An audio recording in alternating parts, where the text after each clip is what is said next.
Mr. Randolph, what would you do to close the perceived split in City Council?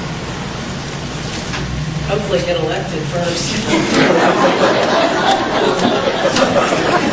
and again, I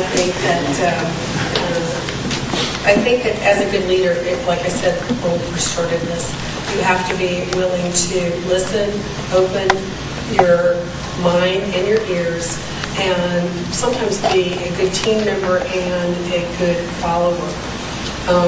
I think I could work well with any of these people that I'm sitting next to up here.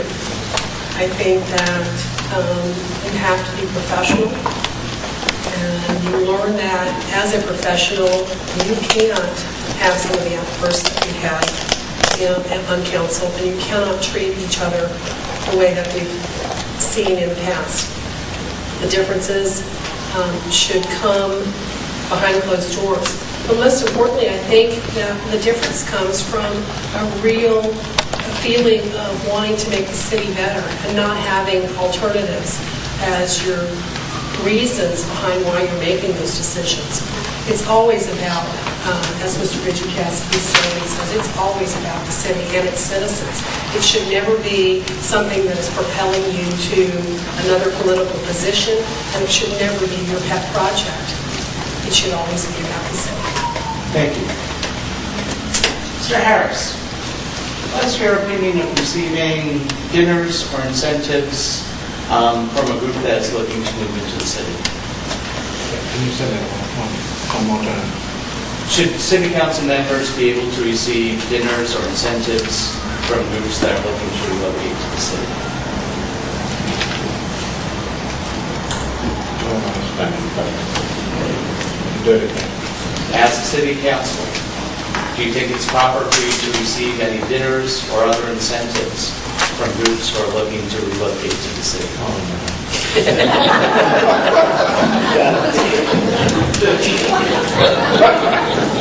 Thank you.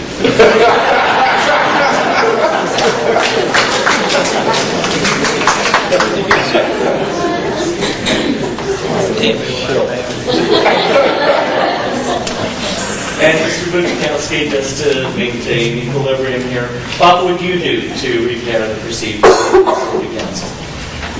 I think the most important thing that you've got to have on city council are people that have the best interest in Hopewell at heart. You're not going to always agree, but you have to move forward after you. If you lose an argument, you can't file a lawsuit because you lost a vote. You have to do what's best for Hopewell at all times. If you're not willing to do that, then you shouldn't run the city council. You have to be able to communicate. As Ms. Randolph said earlier, sometimes you want to be the quarterback, and that's a good thing. Sometimes you're better off being the lineman, and that's not a bad thing either. You got to have roles to play in order to get along. You can't be the top dog every day. Sometimes you're the top dog, sometimes you're the poodle, but you always have to play your role, and it always, always, always has to be what's best for the city. No exceptions, no qualifications, no books, no, oh my gosh, I didn't mean to do that. You just do what's best for Hopewell. You're not going to always agree on how that is, but if you're always trying to do what's best for Hopewell, Hopewell will be better. Thank you.